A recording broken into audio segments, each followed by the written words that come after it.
Hey everyone, how's it going?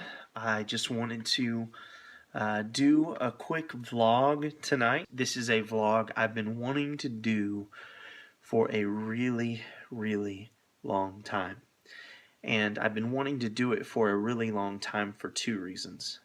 One reason is the vlog is about one of my favorite pictures ever.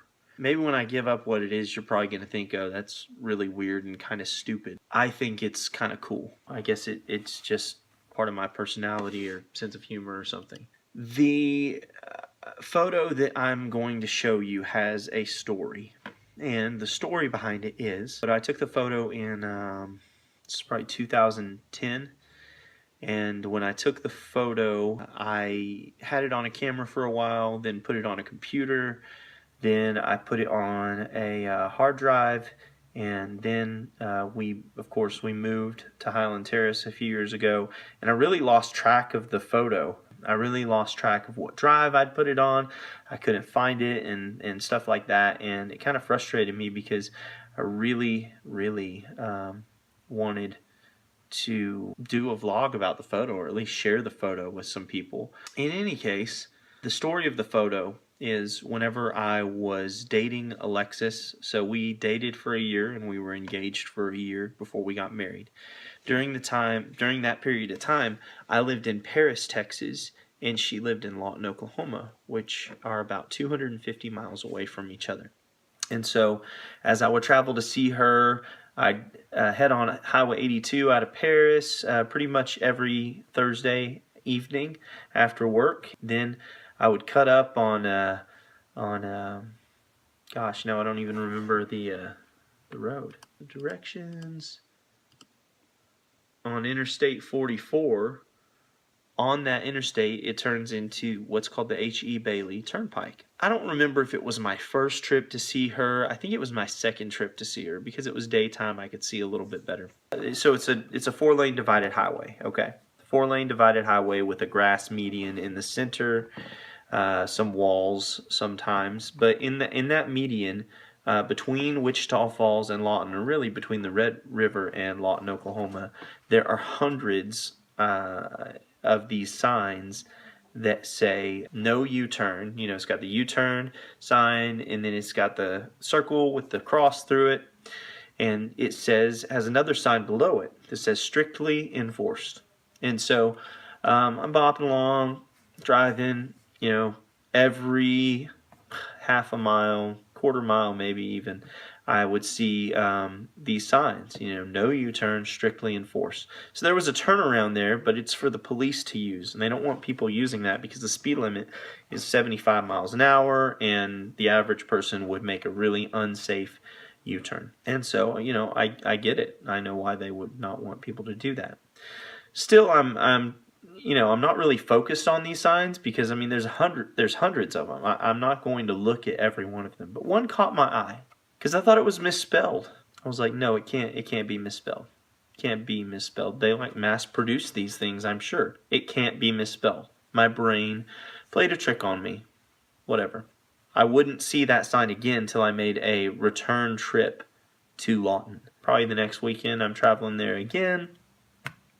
And that sign caught my eye again, the same sign. Wow, you know, 2 times, maybe my mind is not playing tricks on me. So then I take note of the mile marker the sign is at. As I make another trip there, I make note of, and I had a camera with me, I think I just used my phone camera. But anyway, I make note of what mile marker that sign was at. So on my next trip to Lawton, I actually, come up on that mile marker. I start to slow down, and as I come up on the sign, I see that it is indeed misspelled. And not only, is it misspelled, but it's misspelled in such a way that really surprised me. So here's the picture. And as you can see, we all know, hopefully we all know, that the word strictly is spelled Strictly. That is the correct spelling of the word. However, this sign says Strickly. I was baffled that not only was it misspelled, but that it also had, I would think that if a sign like that was misspelled, it would be, um, just an additional, or sorry, that it would be just one letter was incorrect.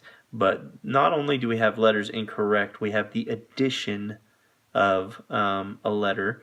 And so I was just baffled, and maybe it's the journalism major in me. Maybe it's because I was editor of the paper when I was in college, and seeing typos was kind of my thing. Seeing grammatical errors was kind of my specialty in the office. But I don't know, mind blown. And then to this day, as time went by, I don't remember the exact time at which it got changed, but I remember going by there and looking, trying to look for the sign again, looking at every sign, and the sign has apparently been corrected. They put up one, but I was trying to think, like, was it the proof copy of the sign or something that they put up? And I did some looking online, and there's some companies that make signs. Sometimes these things are made in prisons, so I don't know where the sign came from.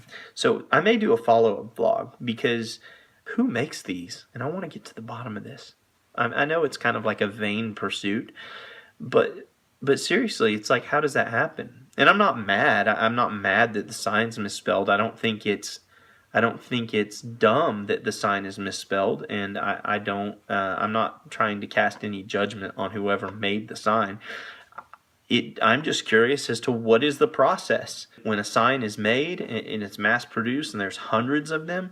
I mean, do they just print them out? Like, I go to my computer and say, print out 100 copies of this, or are they literally made one by one? So if you know the answer to that question, you can enlighten me. Let me know. But, I don't know. That's just one of my favorite pictures ever because it's so unique. It's been replaced. I don't know whatever happened to the sign. If I'd had my wits about me at the time, I would have called, reported that the sign was incorrect, and maybe even asked for possession of the sign after they took it down. But I didn't, and so I'll never know what happened probably to the incorrect sign unless whoever manages that district of the highway or whatever the zoning is on that can tell me or knows of that specific case. So that's one of my favorite pictures ever. I hope I didn't bore you too much with this vlog. I just thought it was interesting. Thanks, guys.